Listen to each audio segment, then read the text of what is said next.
हर शख्स का इस्लाम तय है। इमाम मस्जिद का भी तय है, मुक्तदी का भी तय है, ताजर का भी तय है, मुलाजिम का भी तय है, आका का भी तय है, नौकर का भी तय है। हर शख्स का इस्लाम तय है। और इस दौर के अंदर मेरी तकरीर या किसी और का बयान ये याद दहानी के सिवा कुछ नहीं है, क्योंकि सबको पता है ये सिर्फ एक याद दहानी है, तकरार बयान है।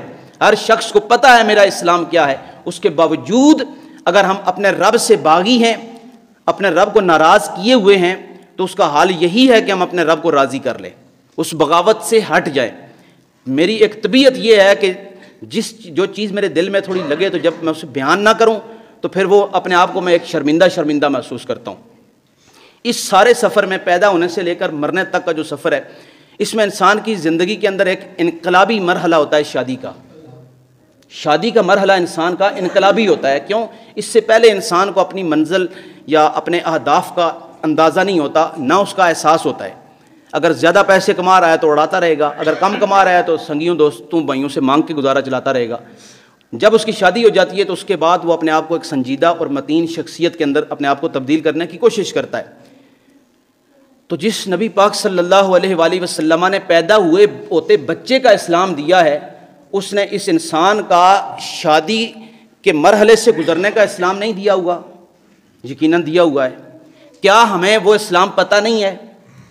हमें इस बात का पता नहीं है कि किस तरीके से अल्लाह के महबूब ने शादी का हुक्म इरशाद फरमाया। सहाबा किबार अहले बैत अतहार रिदवानुल्लाहि ताला अलैहिम अजमाइन की शादियाँ किस तरह हुई? सल्फ सालेहीन के अंदर शादी का, निकाह का क्या रवाज था, क्या रस्म थी सुन्नत के तौर पर, क्या चीज़ उसके अंदर ज़रूरी थी? तो यकीनन हर शख्स को पता है। अगर किसी वाक़े से नहीं पता होगा तो कम अज़ कम इस दिल से गलत और सही का फ़ैसला हर शख्स कर सकता है। उसके बावजूद नबी पाक सल्लल्लाहु ताला अलैहि वसल्लम एक सफ़र में जा रहे थे तो रास्ते में आपको गवैयों के गाने की आवाज़ आई, म्यूज़िक बजने की आवाज़ आई। म्यूज़िक बजने की जब आवाज़ आई, सरकार अलैहिस्सलातु तस्लीम ने अपने हाथों को कानों के अंदर डाला और हज़रत अब्दुल्लाह इब्न मसूद जो उस वक्त बच्चे थे आपके साथ सफ़र कर रहे थे, तो उनसे फरमाया कि अब्दुल्ला जब इसकी आवाज़ ख़त्म हो जाएगी उस वक्त मुझे इतला कर देना। जब वो आवाज़ ख़त्म हुई तो हुजूर ने उसको कानों से निकाला तो नबी पाक अलैहिस्सलातु तस्लीम ने उस वक्त इरशाद फरमाया। आपने एक हदीस सुनी होगी, उस हदीस का सबब ये है, यानी असबाबुल हदीस उसका ये है, जिस तरह किसी कुरानी आयत का शान नुज़ूल होता है, इस तरह हर हदीस का एक सबब भी होता है कि किस मौके पर हुजूर ने वो हदीस, सरकार ने फरमाया कि मैं म्यूज़िक को, मौसीकी को तोड़ने के लिए आया हूँ, इसको राइज करने के लिए नहीं आया हूँ। अगर आज हमारी शादियाँ में इंतहाई एहतराम के साथ और इंतहाई दर्द के साथ और खुलूस के साथ ये अर्ज़ करूँगा कि अगर आज हमारी शादियाँ शैतान को खुश करके होंगी तो आने वाली औलाद को अल्लाह का वली तवक्को करना ये हमारी हमाकत है।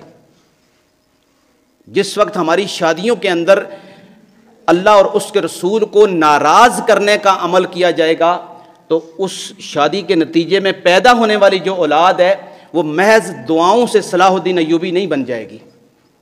पहली ईंट जो रखी जाती है किसी इमारत की, अगर वो कमज़ोर हो, वो भूसे पे हो, तो ऊपर आप अगर जिस मर्जी केमिकल के साथ मजबूती कर दें उसने एक दिन गिरना ही गिरना है। तो ये औलाद की मैं एक नशिस्त में अर्ज़ भी कर चुका हूँ कि शादी का जो मरहला होता है ये आने वाली नस्ल की बेहतरीन तरबियत का जो पहली ईंट होती है वो शादी होती है। आपकी शादी किस अंदाज से हो रही है? अल्लाह को राज़ी करते हुए हो रही है या अल्लाह से बगावत करते हुए हो रही है? अल्लाह के रास्ते पर हो रही है या शैतान के रास्ते पर हो रही है?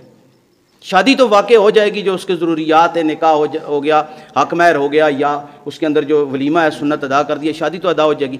लेकिन ये जो फजूलियात इसके साथ एडजस्ट की हैं जो शैतान की रज़ा वाली, इनका भी तो असर होना है।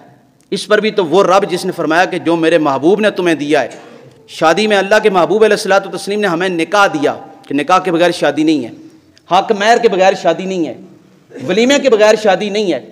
इसके अलावा कोई चीज़ अल्लाह के महबूब ने हमें नहीं दी है। तो जो चीज़ अल्लाह के महबूब ने दी है उसको अगर हम ले लें और जिससे अल्लाह के महबूब ने मना कर दिया उससे रुक जाएं, तो ये तो है इस्लाम, ये तो है अल्लाह की रज़ा। और जिससे अल्लाह के महबूब ने हमें मना किया अगर उस पर हम अमल कर बैठें तो फिर वत्तकुल्लाह, अल्लाह से डरो, इन्नल्लाह शदीदुल इकाब, अल्लाह का बदला बहुत सख्त है। अल्लाह ताला से दुआ कि अल्लाह ताला में अमल करने की तौफीक अता फरमाए। वमा तौफीक इल्ला बिल्लाहिल अलीयुल अज़ीम। सुन्नतें अदा फरमा लें।